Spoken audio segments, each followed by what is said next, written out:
Ladies and gentlemen, good evening.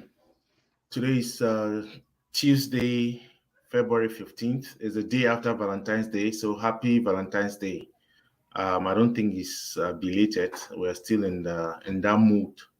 Um, Coming to you from Washington, D.C., I know it's late for some people. It's 6:41 p.m. Sorry that we are late.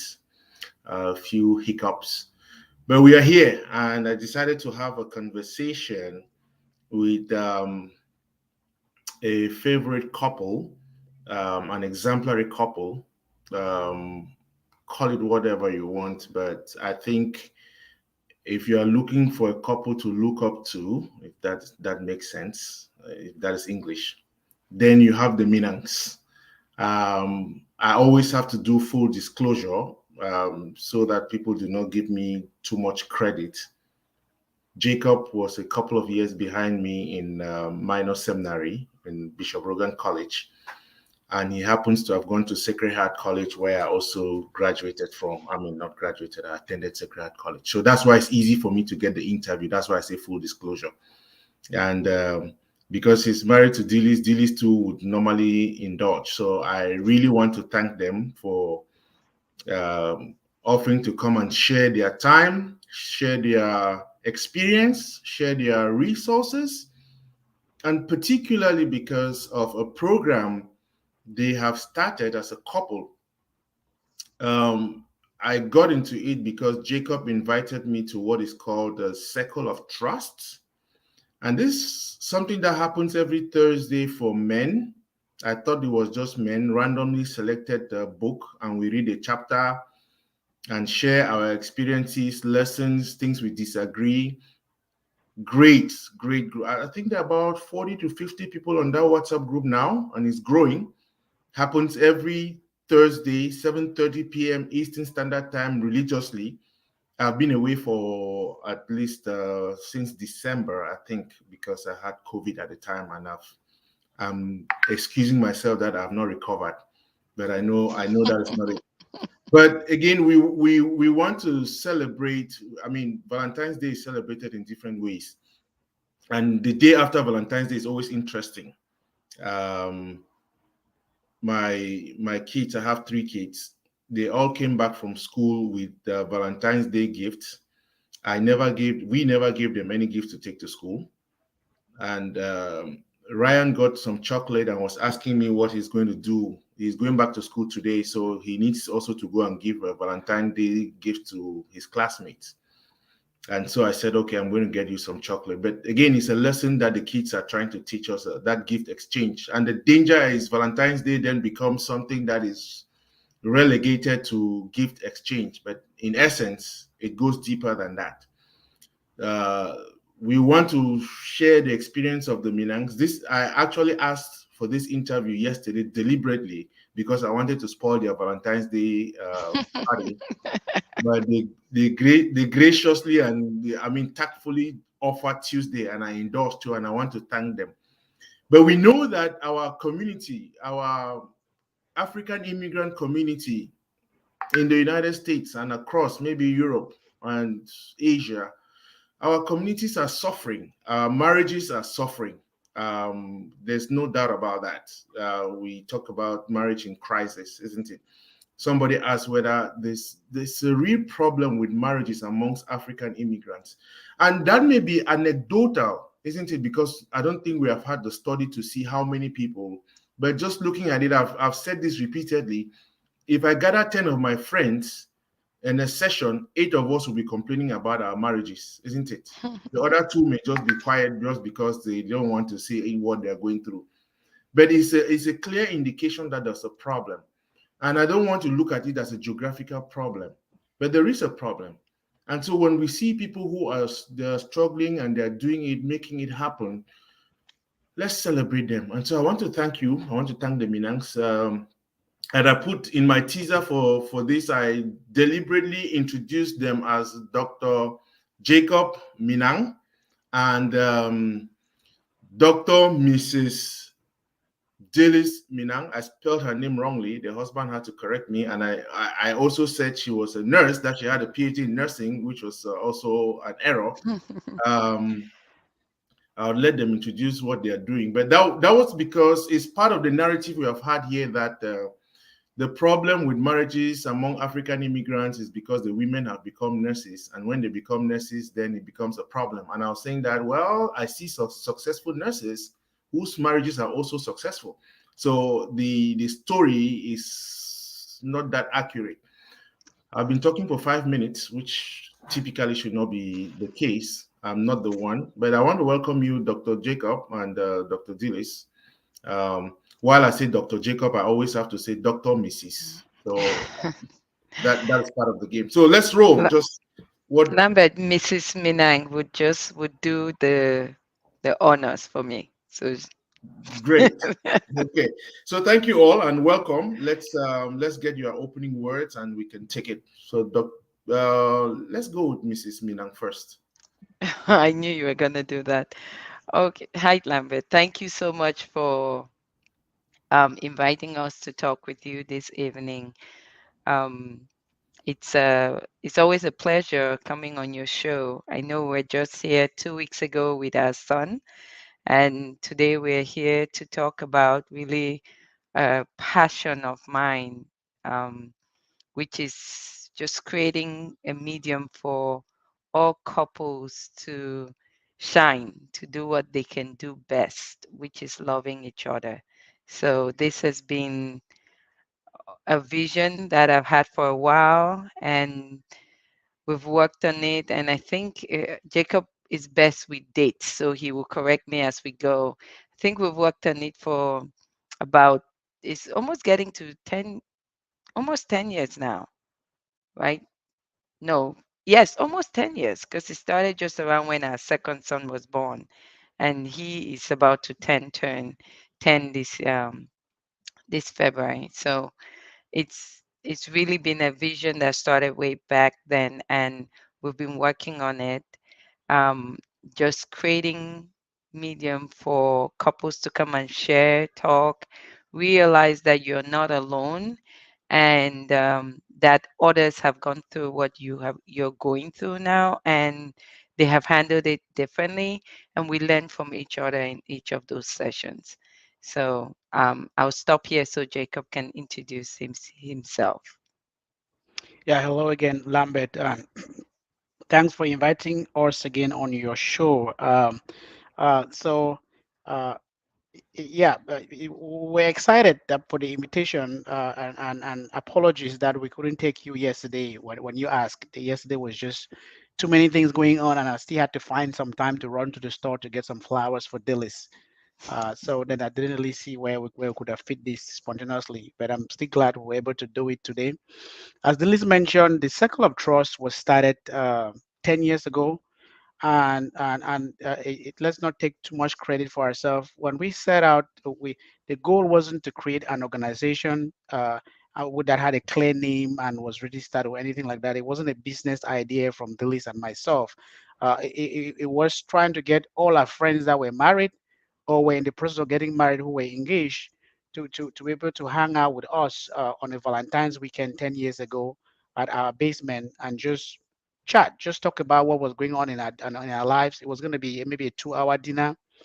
But then during that dinner, we realized that we're onto something. We invited about 10 of our couple friends, so we should have been 20 of us. About 7 couples finally showed up, so 14 people. 3 couples could not make it last minute.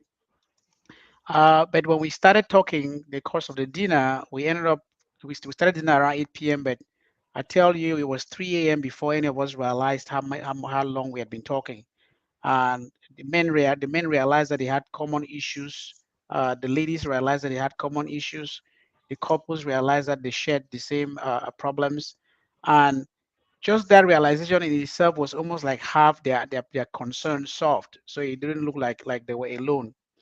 So it's that evening that one of the couples blurted out something about circle of trust. That given what we have started, it will be such a pity if we ended with just that one event. That maybe we needed at least one event every year, but if possible, a couple of meets every year. So that initial group of 7 couples who have met consistently at least once a year, some years twice, for the last 10 years. but we've grown it from there. So we decided to register organization. The next year after that, the Circle of Trust Inc.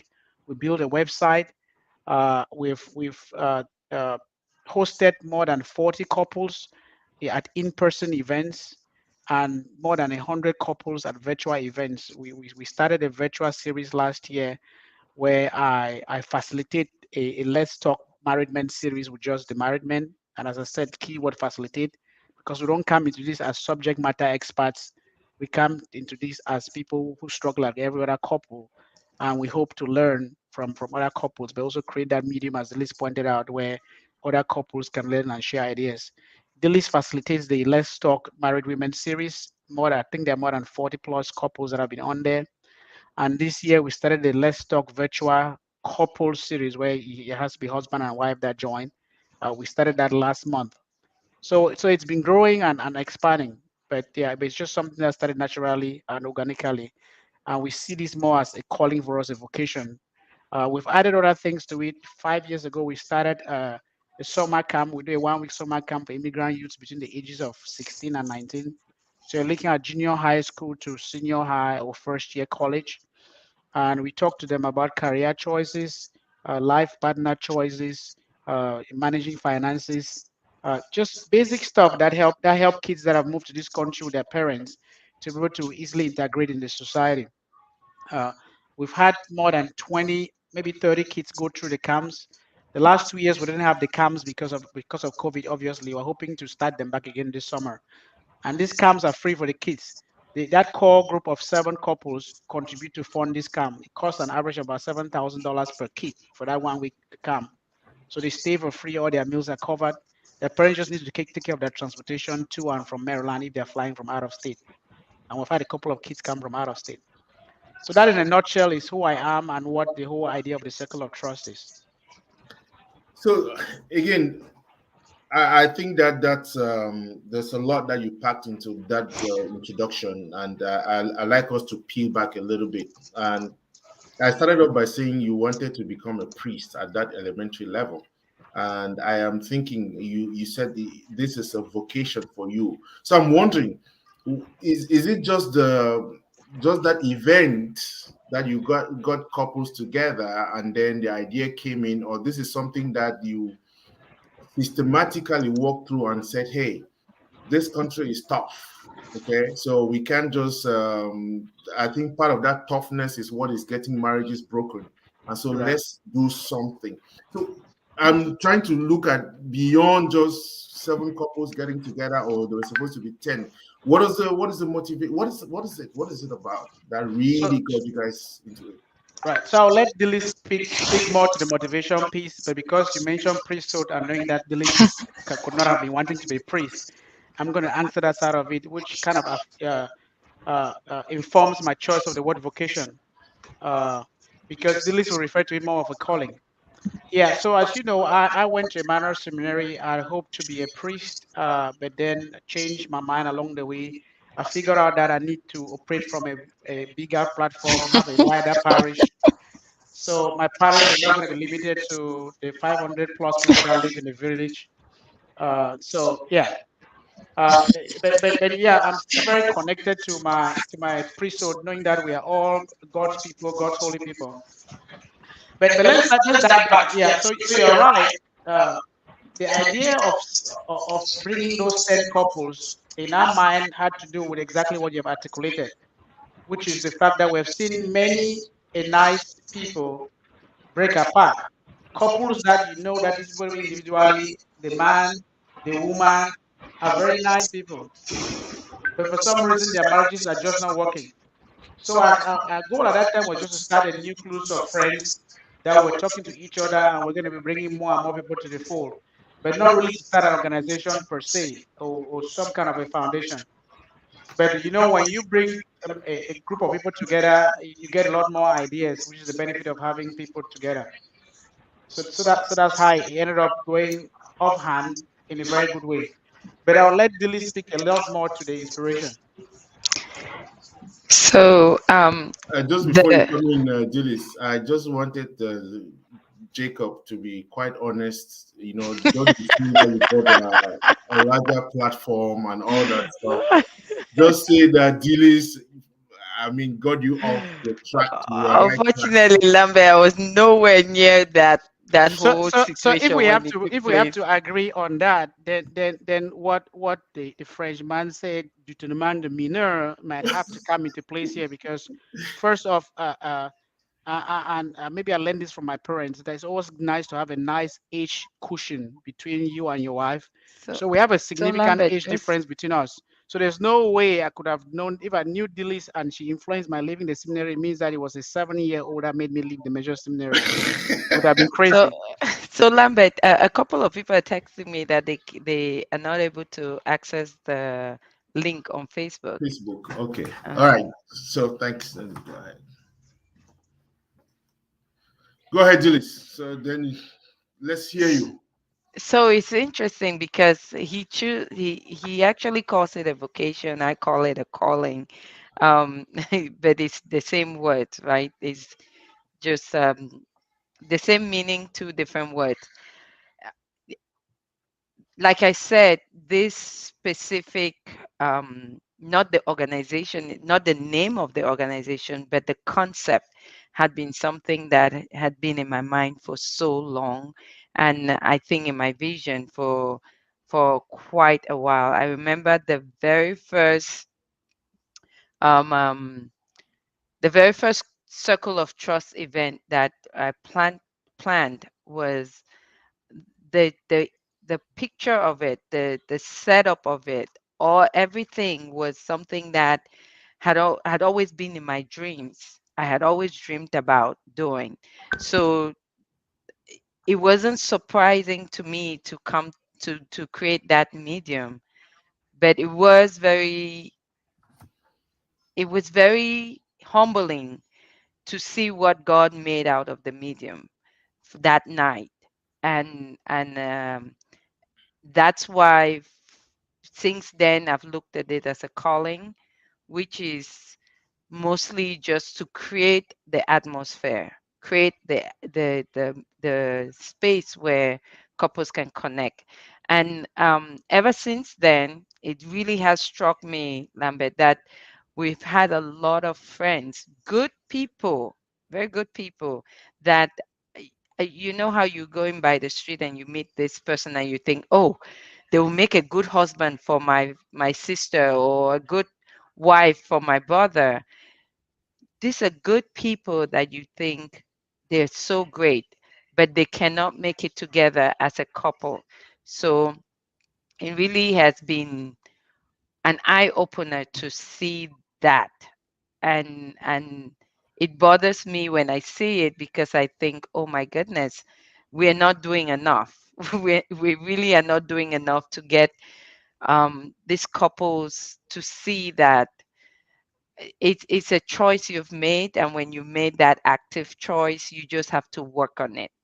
Like the famous saying goes, we get our certificates when we start this institution of marriage, but they actually make you go through school for donkey years before they give you a certificate out of an actual university or any school that you go to. So is really just teaching everybody that comes to this institution of marriage to know that that certificate that's given to you is not a graduation certificate, it's a beginning certificate.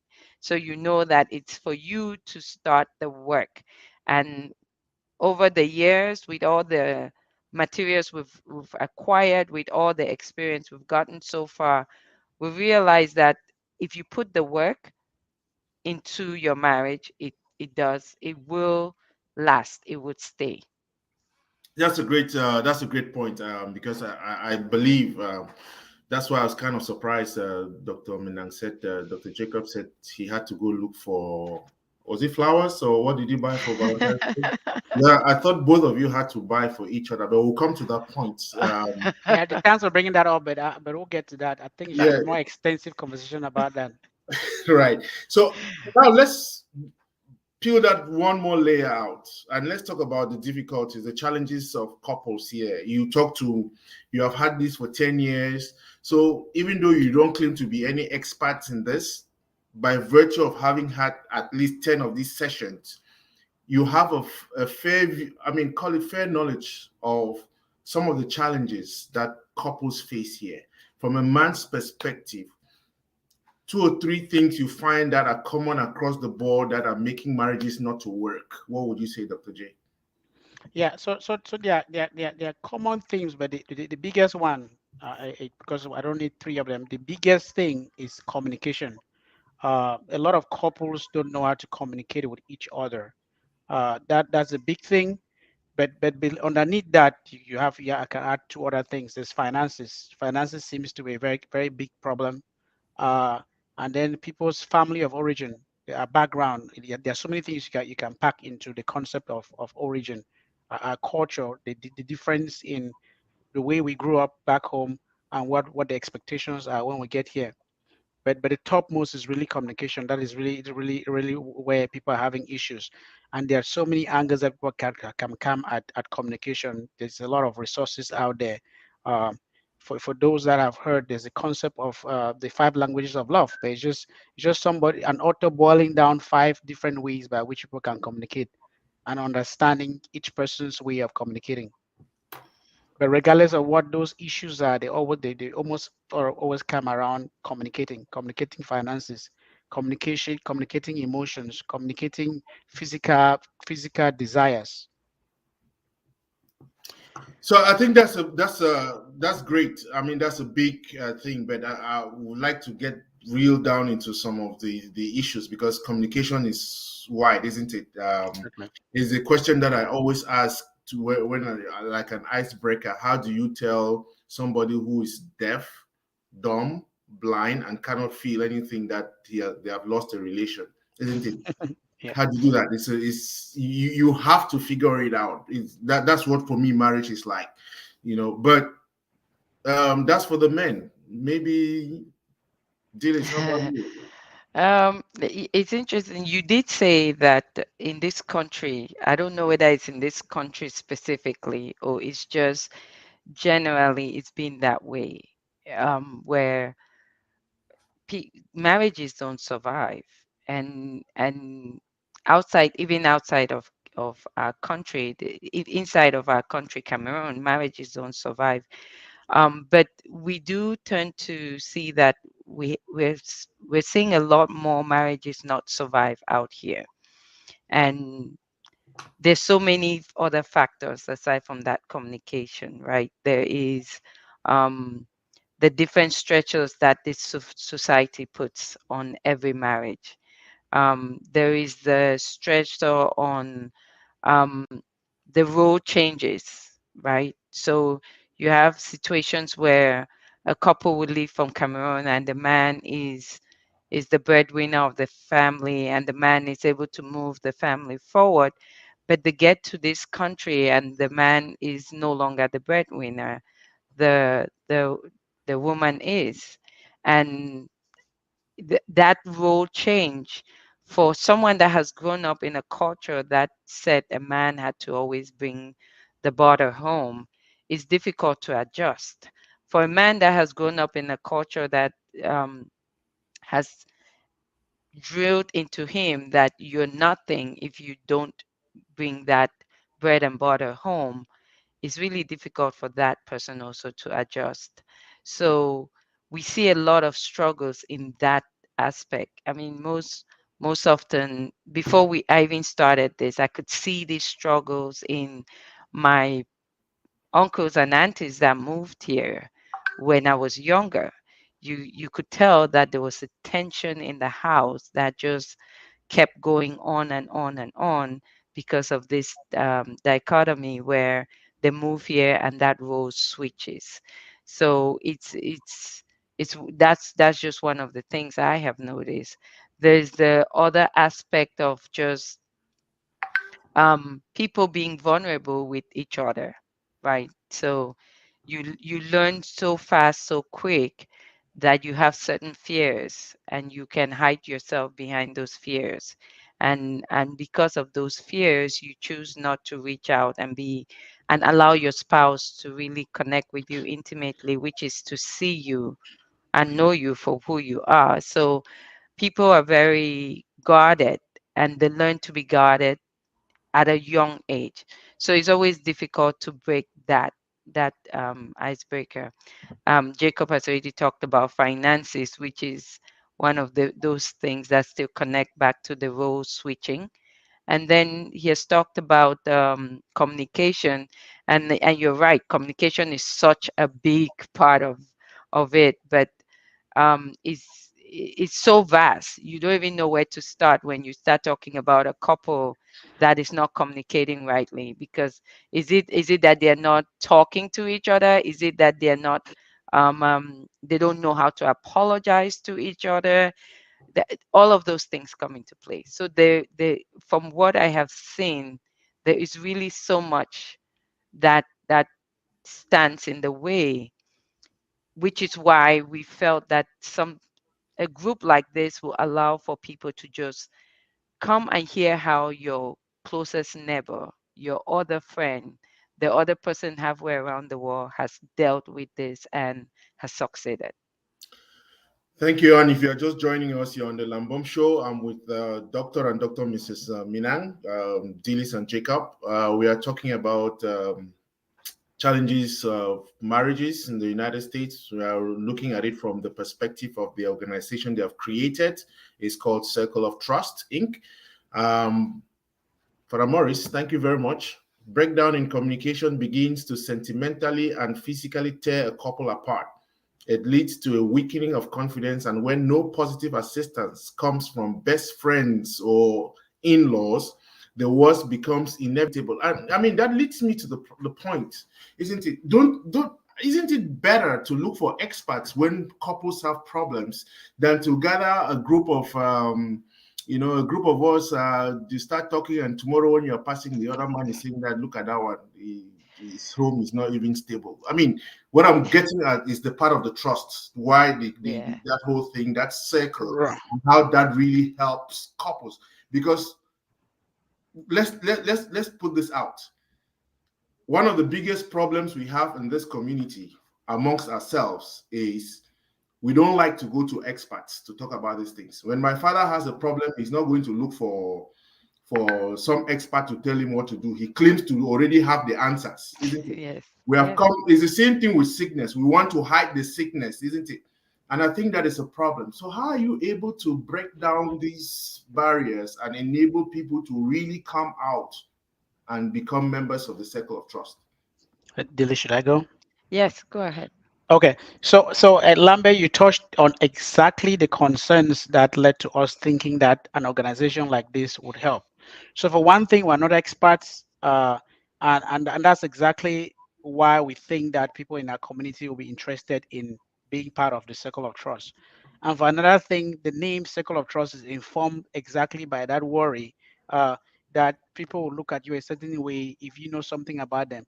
We suspected that I guess the couple friend that put out that phrase when we were thinking about it, and when it just occurred to us that really we need to formalize this as an organization so we can attract more couples. I think what informed her choice of that phrasing came from exactly that fear that people have, that how many people do we want to know our business. So you have this conflict of, I need help, but I don't want to go to a professional because it's a taboo about going to a professional. But at the same time, I don't want somebody, just anybody, to know about my business. So people that look like you, people that are not professionals, but probably share your struggles, you're more likely to speak to them. But you're going to only speak to them if you have that comfort level. So after 10 years of doing this, and you under the name of Circle of Trust, which somebody always like, well, but it looks like there's some trust thing going on with that group, probably has attracted more couples for that reason. And when people are always a little bit hesitant to come to the first session, but when they have come, they've never regretted coming on. And we have these basic rules, almost like the rule that whatever happens in Vegas stays in Vegas. We've not had any couples complain about their affairs going out, and I think it's not surprising because even the couples that you think that they have it covered, when you show up at our meetings, you suddenly realize that we have the exact same problems. And the other couples you're looking at, they are not success stories per se. They have just figured out a way to manage their situation, because the differences that are inherent in us as persons would never go away. Dillis can never ever be me, and I can never ever be Dillis. The baggage that I bring into our marriage because of my family upbringing, I can never delete that. There are memories of relationships that I had prior to getting married to her. I can never delete that. But it helps for other couples to listen to couples that they think are successful in marriage and realize that they share common problems. But realize that despite the fact that they share those common problems, they are apparently happy. They have things going on for them. The word divorce never ever comes up when they are quarreling. When they fight as a team, and the problem they are fighting over becomes the other, rather than themselves being the other. They're not fighting each other; they are fighting that problem.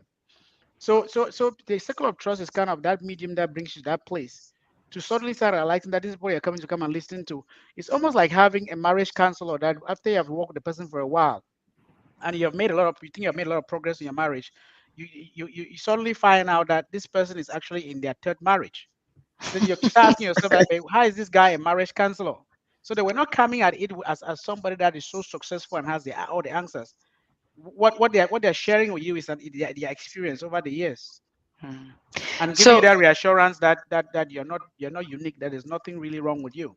so Lambert, Jacob has answered the other side of it, but I really do think that you touched on something that has that is at the heart of why we have not reached as many couples as we would have loved to reach in the last 10 years. And it is that fear of my business is going to be out there. And the truth of it all, Lambert, is I tell people that have that fear, the truth is that your business is out there. You're just you just don't know it's out there because people are not talking about it in your face. People are talking about it behind you. If you have a problem, your business is out there, and you know that in our community. Which one is better? You putting it out there in hopes of getting some tools to make sure that you become better, or you avoiding it so that people could think that you're fine while they talk behind your back that it is not fine.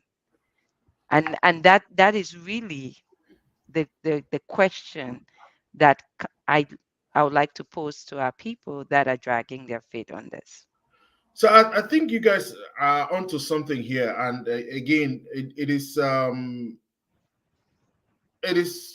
call it at one level troubling, but at another level is comforting, isn't it? Because gradually you start building, and when the success stories, which is where I'm going to go to shortly, to find out, is it just talking, or do you actually engage in helping people who come through that, and you are able to say, hey, can we do something further? But before I get into that, let me get back to the problem. Dillis came to this country first, then Jacob came later. At least I know your story, isn't it? But Yes. yes, I mean, why has it worked for you and it's a problem for others? Because by the time JJ came into this country, you already had a PhD in biochemistry or something, okay, and had done a lot of research in on HIV vaccine. I hope you are still on that vaccine project. And so he's kind of an accomplished scientist, isn't it? But he has never lived in the United States. He has lived in Europe. He comes over and he meets Dillis, who has been here. But then you find that life is good. You get a good wedding, comfort with a good kid. Why has it worked for you? Because fundamentally, the problem that you addressed here, Dillis, is one of what? The reversal of roles. I'm not saying that that's what happened here, but is that ability to say that, hey, it is not about I have a PhD and you don't have a PhD. It's not about I am, I work here. I'm the one who is bringing up the money, bringing in all the money, so I should be the one making the decisions. How did that work for you guys, and how did you guys move through solving that problem to gel so that it worked for you? So from my perspective, maybe Jacob, I give my perspective before you. And so from my perspective, I was here when he came. And like I said, we've talked a lot about communication on a very high level. But I want to break down communication to the most basic level and the way it touched me when Jacob came. Because when Jacob came, I often share these stories with the couples that we're talking about when we do our financial management retreat. When Jacob came, I had all these um, goals, all these lofty goals to accomplish. I knew we were gonna get married within like 6 months. I knew we were gonna have this big wedding. We were gonna buy a big house and stay in. We're gonna do all these things that a, a girl like me dreams of when you bring a guy over and say he's my husband. So one of the things that practically made me realize, and I think I always say that's the day he gained my trust, was the way Jacob took to communicate to me that all those dreams were not going to happen, at least not at that time or at the speed that I expected them to happen. And have looked back over the years, and in that communication, in that one piece of communication that he had, it must have been like 3 or 4 months into him being here, and I was making all these plans and calling all these people about my different dreams, and he said, "Can we talk?" I said, "Yeah."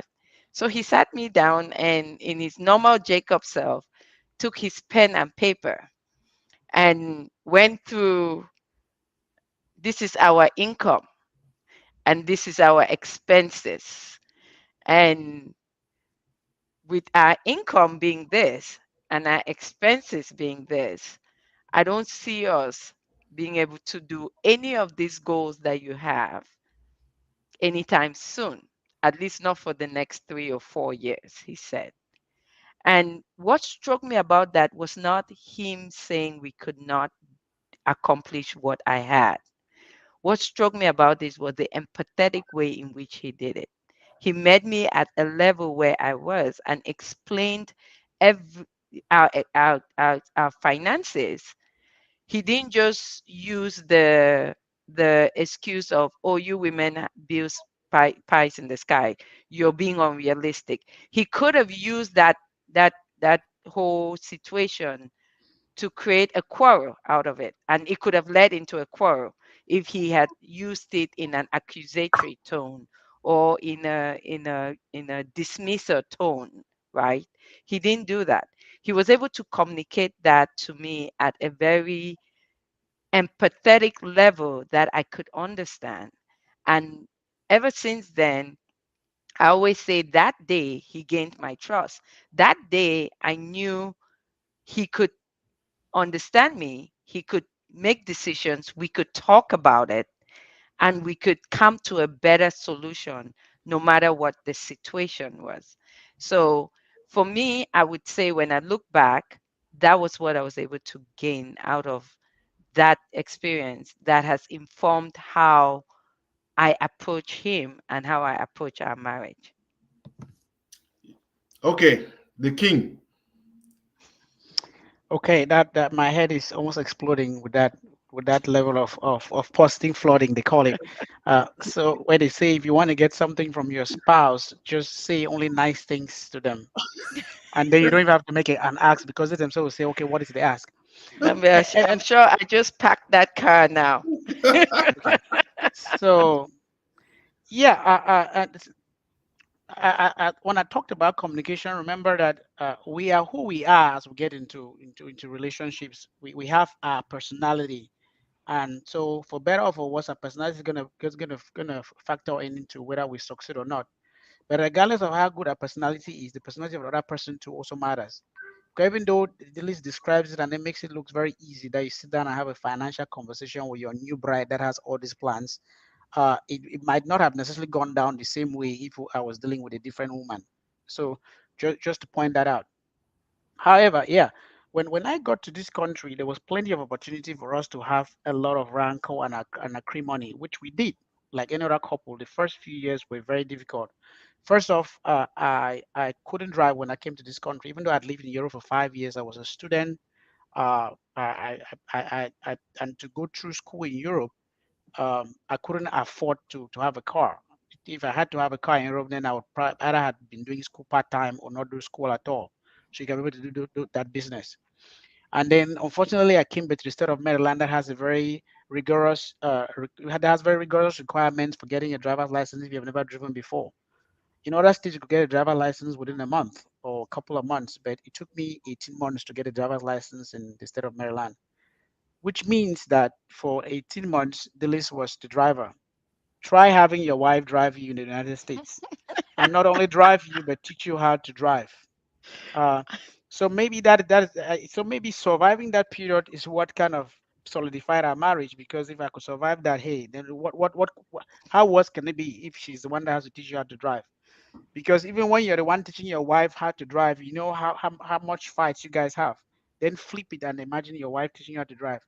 So that was kind of foundational. And then we went through well, so those first few years, I think they were very humbling. It really helped. And then the other thing that we had working for us is we stayed away from family and close friend. We were very far away. The closest family member was at least 1,200 miles away. So we really had the time to either kill ourselves or survive and then become out on the other end stronger. And I think so by the time we started having a lot of family around, nieces coming to stay with us and all of that, we had really bonded, or we had figured out the things we hated about each other and how to navigate it. Mhm. So it's this combination of luck and prayer, and yeah, and our two personalities just being ones that could function despite those differences. So that sounds like a great. I mean, you summed it up so well, and I again, Mba says great show. For the Morris says, and today both of you seem to think alike before executing plans. That one is dying on the floor.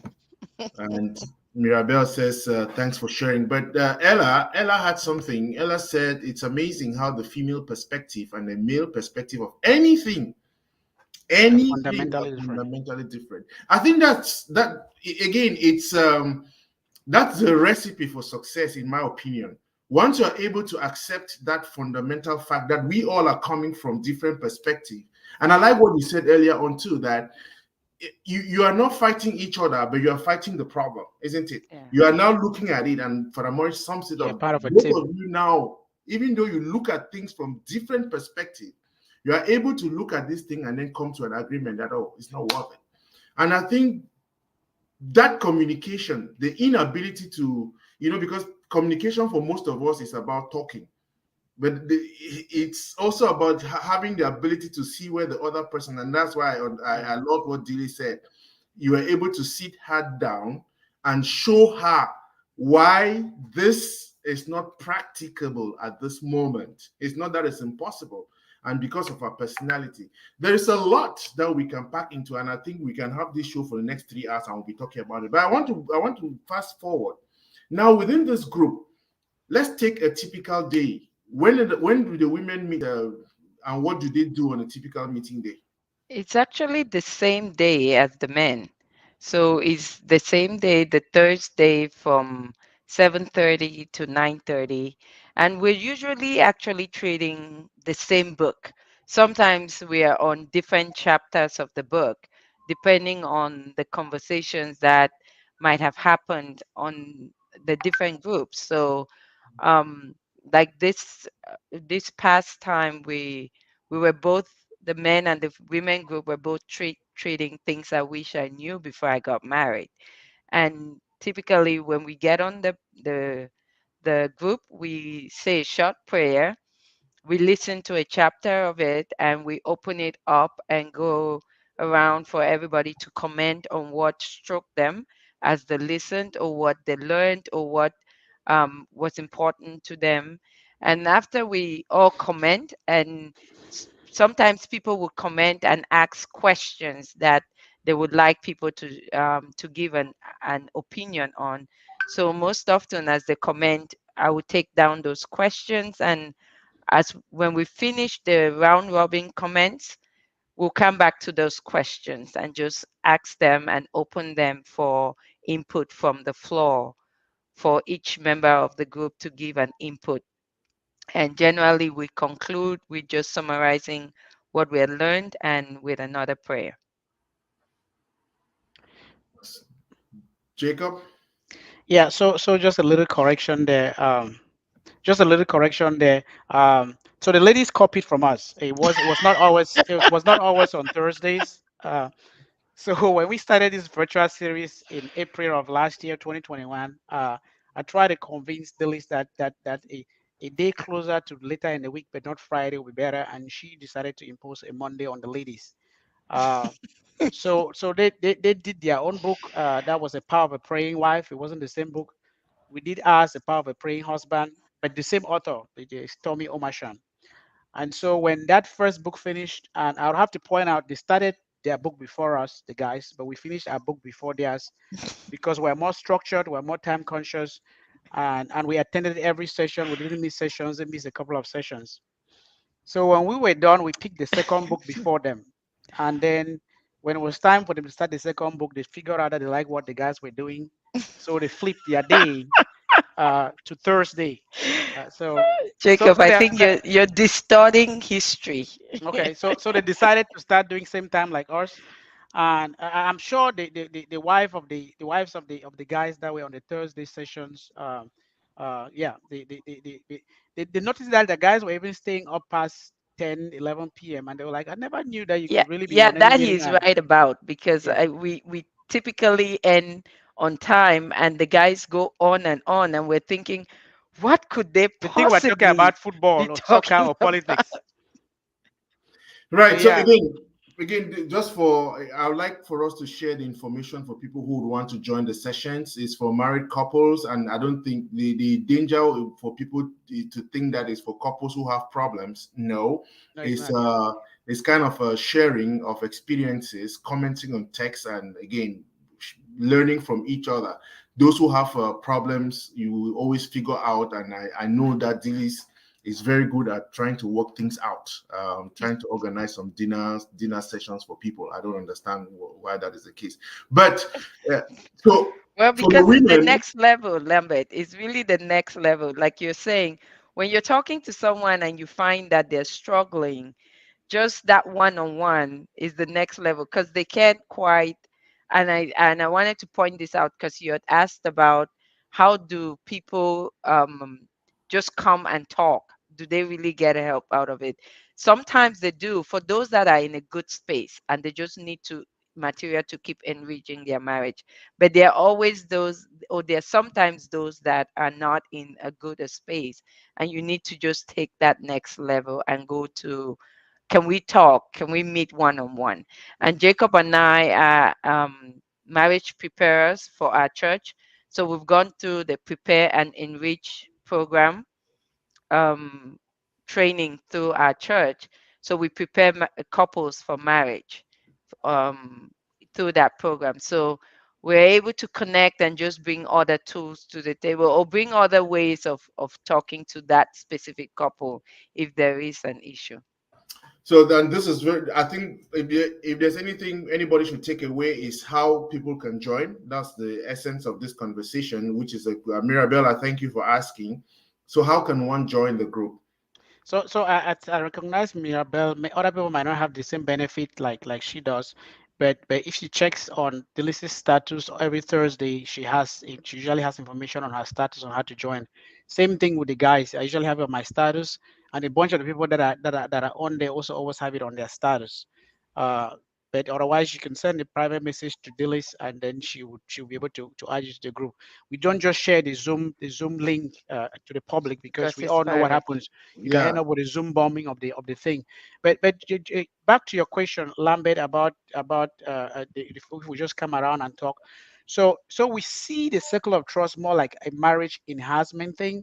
Uh, I know that our parents back home usually have what they call I think is marriage encounters Mm-hmm. or retreats. And the intention for that I think is the same that we have with the circle of trust is not to go help people solve their marital problems, but it's to help people to keep the flame alive and to make couples to just interact with other couples. In reality, if we interact with couples during these sessions that really have very serious issues, we try to refer them to specialists or professionals. And our suspicion is that people that that are hesitant to talk to professionals, when they are part of the circle of trust, it really breaks down those walls that they have. Because when they start feeling free to talk to us, then suddenly it might occur to them that either they might be able to walk through their problems, or they are more willing now to, it might dawn on them that we actually need professional help. Yeah, it becomes clearer for them. But there are some people that they don't need the professional help, they just need another couple that's willing to go beyond just the group thing and have a conversation with them one on one. And that's where sometimes we offer a service that we can do it. But sometimes there are other couples just among us that also just join, but they can identify what issue the other couple is going on with, and they offer that they will be happy to continue a conversation with that couple one on one, and so meet with them during their convenience, virtually over the weekend or in person, depending on if they are in the same state. So there are all of those opportunities, because you can imagine in settings like that, people build new relationships. So So again, Lambert, also I posted the Circle of Trust website and the Circle of Trust openings for people like Mirabel that are wondering how they can join. If you click on there, you would see a link to sign up to be in one of the virtual groups or sign up for the couples retreat. We do have a couples retreat coming up in April That's and in one in person. October, an in-person couples retreat. Then you see the virtual links also that you can sign up for. And once as we get that, we get the information out to you as soon as possible. so I think it's important what you do, and I'm going to leave the link up there for those who come in and you're looking forward to how to join. But what you mentioned something that's crucial, Dr. J, and that is about the idea is not to solve people's marital problems, but is to enhance it, isn't it? I think that is Right. crucial, because the danger with some of these things is you invite a man there, he comes and you guys have a good time, and the wife goes back home and he's saying that, didn't you see your friend, how he behaves? That kind of thing. It's a good example, but we have Exactly. different Yeah. characters and all. It becomes a challenge in one sense, but I love the fact that, I mean, like I said, personally, I have attended many sessions and they were quite beneficial until I got sick and I have to get back to it. And I think a lot of us, this is a question for you, Dr. Jacob. Did you find that it is more difficult getting men to talk about this? Is it superficial? Are men just flying in the air? Or do you find that people really get grounded and the conversations are quite call it impactful? Yeah, for the sessions themselves, we notice that when the guys come, they start up by being a little bit hesitant, but then they realize that those that have attended quite a few sessions are very open to converse. But let me step back a little bit. So the ladies session started a month before us for exactly the issue that you're trying to raise. You see many a married couple, when they are working their way towards separation and eventual divorce, almost everybody that knows the lady hears their own side of the story. They hear about her own complaints. But the guys almost never complain to anybody. It's not because they don't have a story to tell. For some reason, men are not that comfortable just complaining, even to their closest male friends, about the struggles they're having in their marriage. And so we're a little bit weary that trying to create a guys only group might be He was difficult. a little Right. bit weary. Yeah, yeah. He was a little bit weary. Right. So I was a little bit worried that I might not be as successful as the lady, because when the ladies put out the link for the ladies, almost 100 ladies sign up within a week, and I'm like, ladies, I'm not surprised. Ladies are always willing to talk about things emotional, and that's a good thing. I'm not saying it as I'm putting as if I'm putting down women. It's actually a great thing, because for me, communication is big. What being able to say something at a minimum, it releases the pressure, takes you off your chest, and preferably you could have been having that conversation, but with the person that you're struggling with, your husband, or with your husband in the presence of a third party, the right type of third party, not somebody that's going to fan the flames, but somebody that's going to, at the minimum, just listen to you guys, which means that person is like a neutral arbiter who allows the two of you to really just talk and talk and talk and get it out of the way, and they only chime in maybe to give an encouraging word.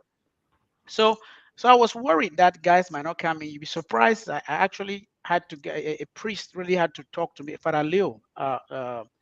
Diego, who is teaching at the seminary in Washington D.C. He's the one that really called me and encouraged me when he was following what this was doing with the ladies and say, "Let me just try it. You never know." For me, it was almost like like being Jonah being swallowed by the whale to eventually come around to do it. And I was pleasantly surprised when I put it out there. A lot of guys signed up from across the U.S., some in Europe, some in Canada, and they started coming on, and we've been going on now for a year. And surprisingly, as I pointed out that the ladies copied from us, our sessions with the guys sessions were very intense, very enriching. We always used up more than the 2 hours that were allocated for it, and we were always focused on just the subject. So again, gentlemen, if you are looking for a way of spending your Thursday evening to do something to build up your marriage, please look out for the Circle of Trust. They meet every Thursday from 7:30 p.m. till when you are tired. I mean, I know that there are some days at 11:30, I see a text message from Jay. We are still on.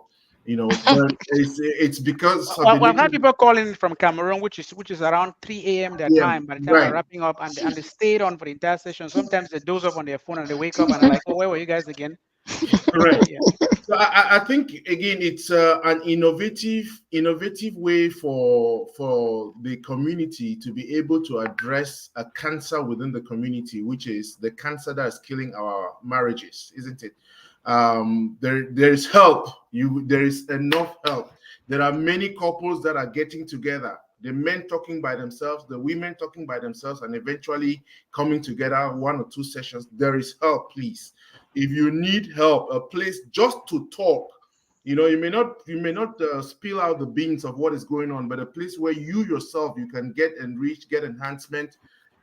Please, Africans, Cameroonians, Nigerians, wherever you are, if you are a man and you have a problem with your marriage, it's falling apart, don't let it go down to the drain and it's done.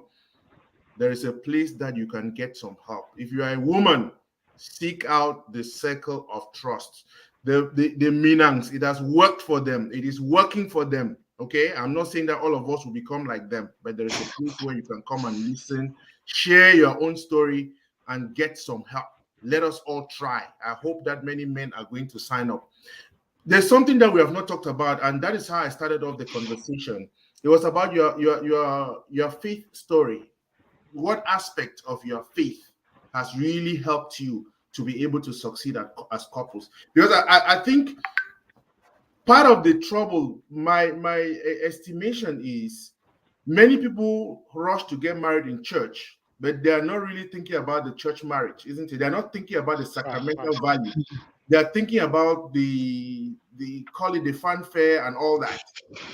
Marriage is a sacrament, and the reason why you come to it is because it provides something, isn't it? There's some grace that you get, and so it becomes a little troublesome when we find married people who have received the sacrament breaking apart, isn't it? There's some source that people have not turned to. So, to you two who became married in church, I hope I was there that day. How has this sacrament helped you to become better couples? So I'm gonna let Dillis answer that, but I was just gonna tell you a sub story. Since you said you were in there, and it's this thing of people never remember the good things that they do for other people or the terrible things that they do to others. It's mostly the person that is experiencing that thing that will always remember. You will not remember, but my wife comes from. She was a Presbyterian, Mhm. a Pentecostal at some point, and then she converted to be a Catholic before our wedding, like half a year before our wedding. And Actually, you, on the with day your of our wedding. but you made the decision to convert and then went through doctrine. Yeah. But you, Lambert, late Eric, and Father Mingwa attempt to an extent are the ones that convinced her without even being intentional about convincing her. I'd never ever at any point try to convince her to change her faith. But you might not remember the day I think we had a Birocom meeting at my house, and then you guys were having a conversation. Then I went to the basement, I was coming up, I heard you guys singing the loud out there. I was like, why is this, all this excitement? She had just told you guys that she was going to become a Catholic. And it turns out you guys had a conversation with her, and whatever you told her, she decided that she was going to be a Catholic. So then Yeah, she take it from there. it was Maybe not you remember not what you told her. It was not me speaking, it was the Holy Spirit in me. And that's why I cannot remember because it was the Holy Spirit. Yeah, it's some 14 and a half, Yeah. almost 15 years ago. Yeah. Right. Yeah, but I can tell you, Lambert, that was a pivotal point in my life. That I don't know if you three, late Eric, may his soul rest in peace. If you and Father Mingwa even remember back to that day, because that's the day you guys made me realize that there was a fundamental difference between the Catholic Church and every other Christian really denomination out there, and that difference of the belief in the Eucharist becoming the body, the actual body of Christ. And when you guys explained it and said, well, for that reason, if I was not a Catholic, I would not be able to take communion on my wedding day. And I remember looking at you two like, what? What will happen? And I said, so what does it take to partake in the body of Christ on my wedding day? And you guys said, well, you have to convert. And Jacob is right. He was coming up from the basement when I made that declaration that, okay, I want to convert.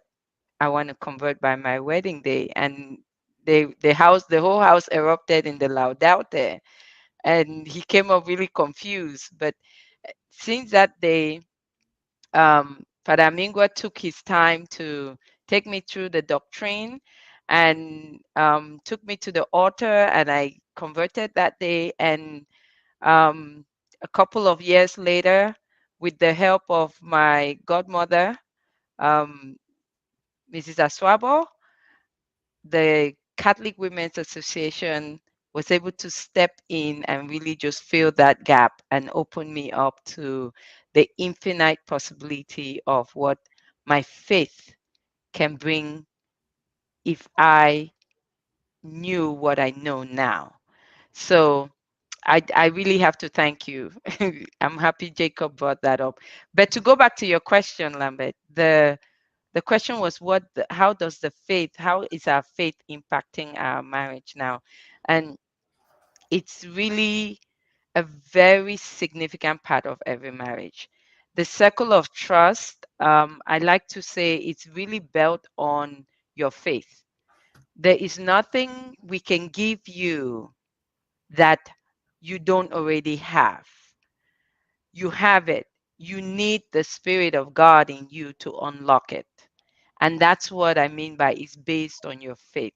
So I often tell people when you come, we create a medium where you can meet other people, but you can get connected with your faith again and figure out, and through that faith, unlock the possibilities within you to show grace to your partner, especially when you're struggling, and to be able to just meet their needs, especially when you understand the calling that God calls you to do. So I often say the men were called to lead, right? The Bible tells us that the men were created first. They were created and they were given a mission, and and through that mission they were also given a purpose. And as as God observed them working through that purpose, he realized they needed a helper. So he created us, the wives, or the woman, you would say. And so to be able to understand that your man has a mission in life, a mission which is meant to always be connected to God, and you were put in his life as that helpmate. Um, I often say that God created man first. So when he was creating woman second, he already knew what he did not put in the man. And he was so wise enough to put it in the woman, which made us connect. And so that thing he put in you was meant to for you to use to help your husband meet his accomplish that mission in life, which is just very simple to stay connected to God. And so for me, as a wife, I know that my own mission is my own purpose in this life that God gave is to ensure that my husband and I stay connected to God, and everything else shall follow. I mean, the Bible is riddled with stories where everything else follows when you stay connected to God. So, yes, our faith is really what is the magic sauce, is the magic ingredients to a happy marriage, to our happy marriage. Oh my God. So Just you before. notice that I passed over that question to her, right? Yes.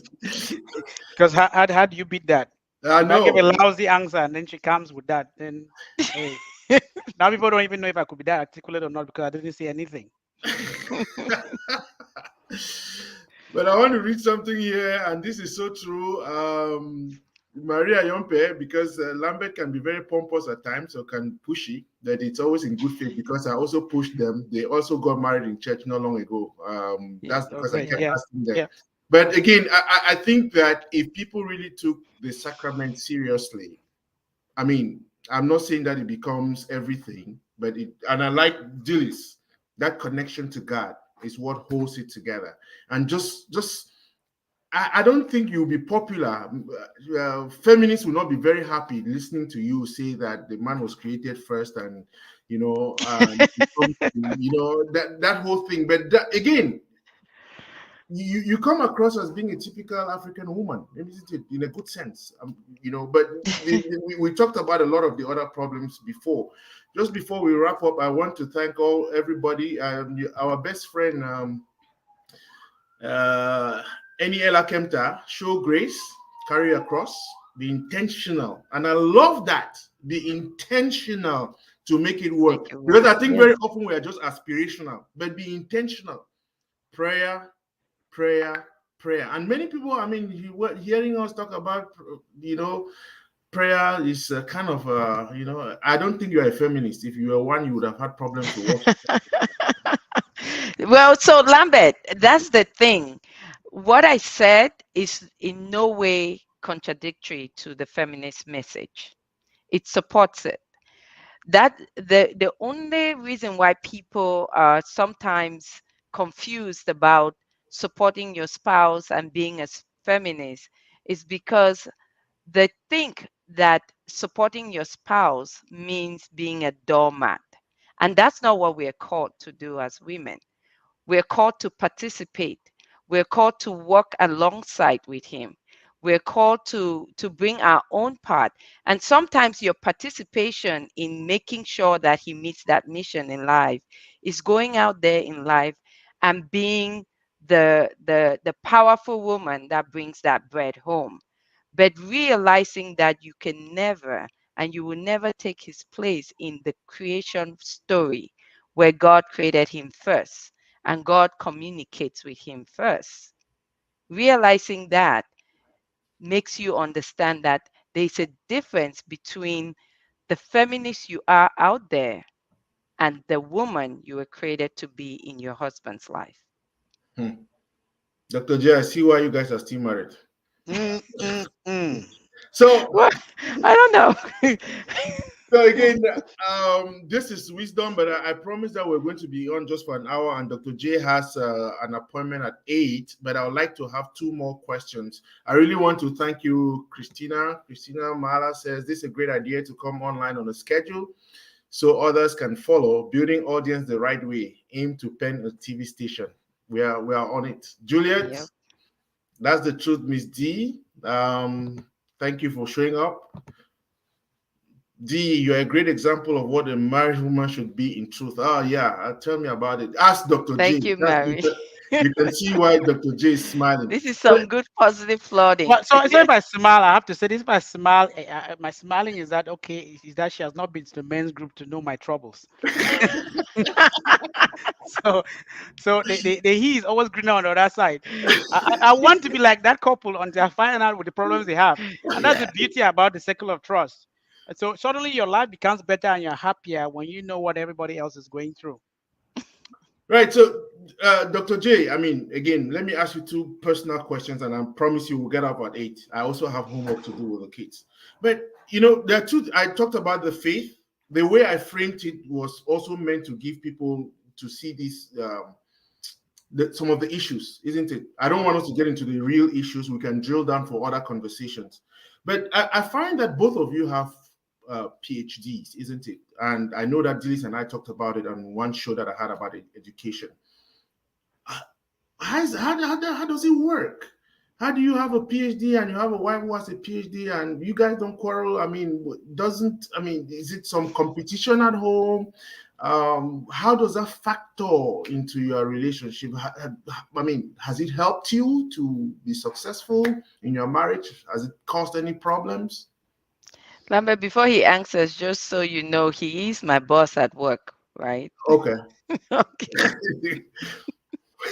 Oh, so we actually work together. We share a home office and we share a business office together. Just so you know, but it's a very interesting question you asked. But it's never occurred to me, and I don't think it's ever occurred to Dillis. We've never thought about our academic qualifications or even our career qualifications when it comes to leading our lives as husband and wife and as parents to our kids. And we encourage our kids to be successful, but we hope that they're going to judge people for their characters and the contribution that they're going to bring to their individual relationships and not for the paper qualifications they have. Because how many quarrels are you going to settle by saying, "Do you know I have a PhD?" Well, your wife also has a PhD. Uh, but even if she didn't have a PhD, or even if I didn't have a PhD, I'm assuming that a marriage is well. There's no reason for me to ever think that a marriage is working better because we both have PhDs, or it would have been worse if we both didn't have PhDs. Because uh, the same things that you look as pluses might be significant barriers in other relationships if you guys are obsessed with the wrong things. There's a lot more that gets the relationship than doing that. Delisa and myself were dating and we had agreed to get married before I had my PhD. And we were married for a long time. I had most of our kids before she had her PhD. And none of those qualifications were factored into us feeling better than the others, but more about things that we're going to contribute to make life worth living for us, livable for us and for our family. So, in a nutshell, Lambert, the PhDs are in education, and they were meant they're in education, and they were meant to help us advance our uh, academic and career goals. We are both in a marriage, and we are seeking to gain PhDs In in marriage. this institution of holy matrimony. So we are still learning. We've not yet attained the level of diploma yet. This is, I think you put it so well, Dillis, that you are still in school. She always has the better answers to the questions. So, and it has nothing to do with a PhD. She's always been smarter. So, Right, but again, I think it's important because these are some issues that create problems in relationships in this country. I mean, right. these are not things that people pay attention to, Oh, but absolutely. yes, but it's important when you see two couples and both have PhDs. I mean, it's not as if, and I like it what you said, Dr. Jacob, that it's not as if you did not have PhDs, then the marriage would not have worked, isn't it? It brings a lot. It complements it, so it helps out in some form, and I think that is important. And so my last question, and before I go to that, um, Kenneth, a real example of faith-seeking intellectuals. Kudos. Proud to be part of Circle of Trust Inc. Basil, marriage is one team and one fight. A team is only as strong as its weakest link. Thank you very much for that. Such humility from you both, Marie. So, Doctor, like I said, we can have this, and I hope that we can have more. I really want to think that encourage couples in the groups so that we can have such conversations, even if it's once in 2 months or once every month, just to talk about these things, because I believe that a lot of couples may not even be able to come to the circle of trust, but just sharing some of these things, they are able to see how others are struggling and making it work.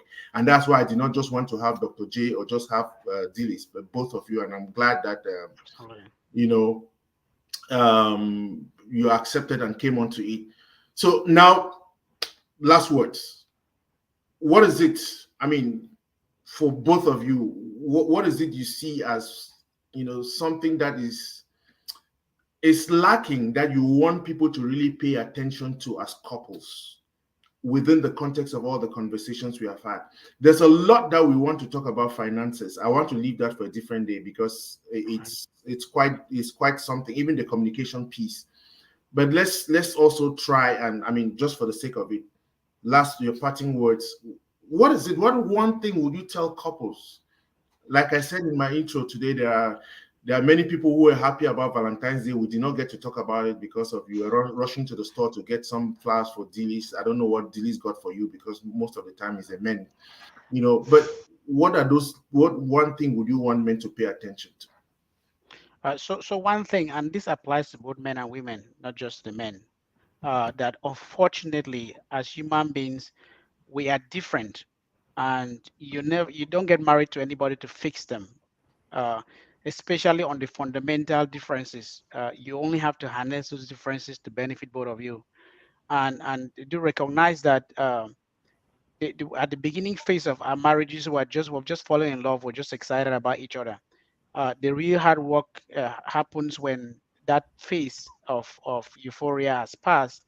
And beyond that phase, your marriage is going to survive based on you being intentional.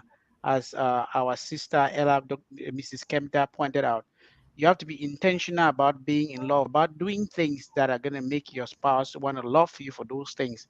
And by you doing those things, you're showing that you're doing them out of love.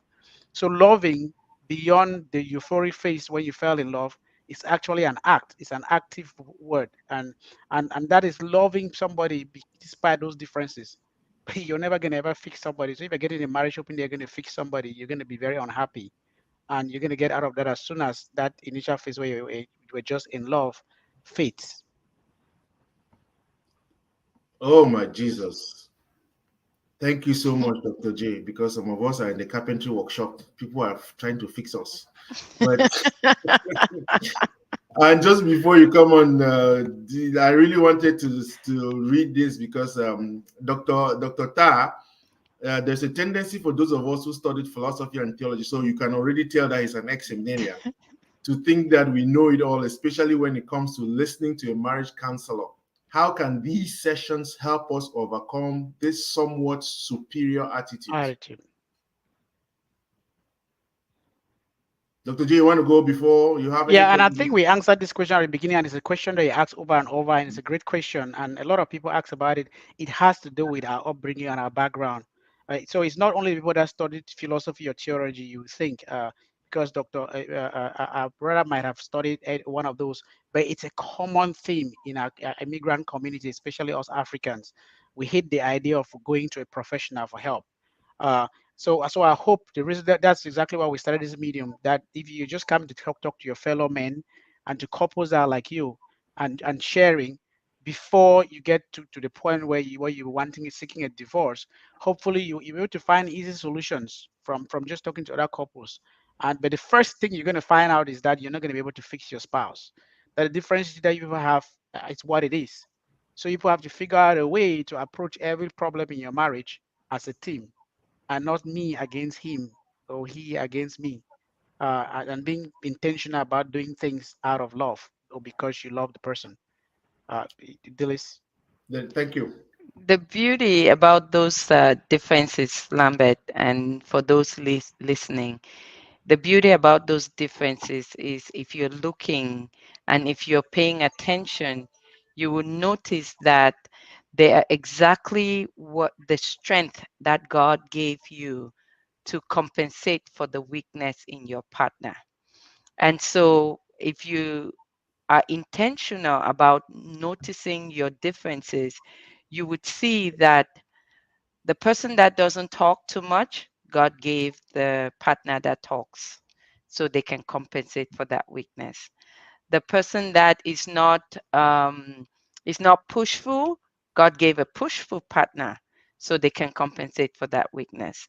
The person that is not as tidy, God gave a very tidy partner so they can compensate for that weakness.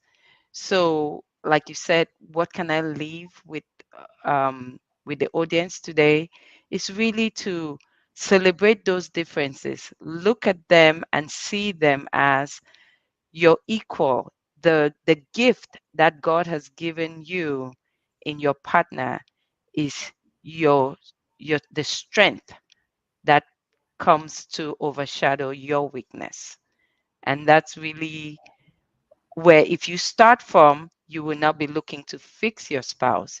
You'll be looking to really create a partnership.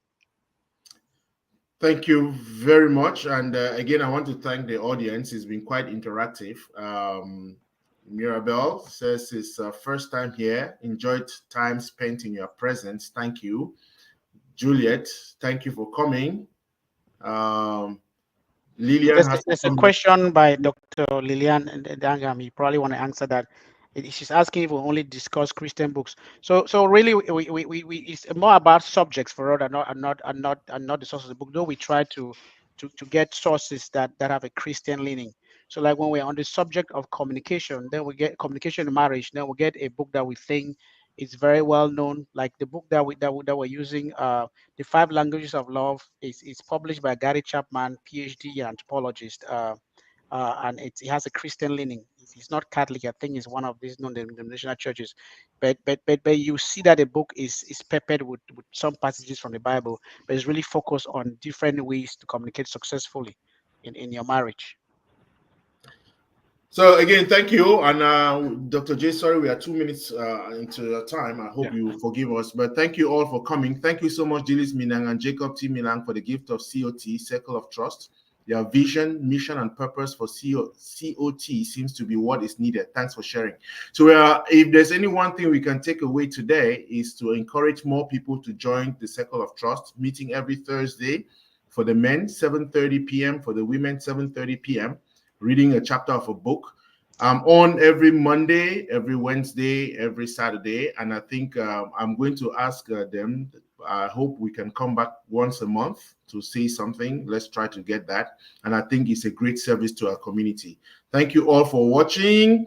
Sylvie Moore, Love the Five Languages, a great book. Sylvie, you owe me something about financial management. We shall come back to that in our next conversation. So thank you all for showing up. Thank you, the Minangs. I hope you enjoyed it. I hope you liked it. Please share and get to my YouTube channel, like, subscribe, and we will try to get back every week so that we learn one thing or the other. It's been a great evening, and I can say happy Valentine's Day to all. Thank you and good evening.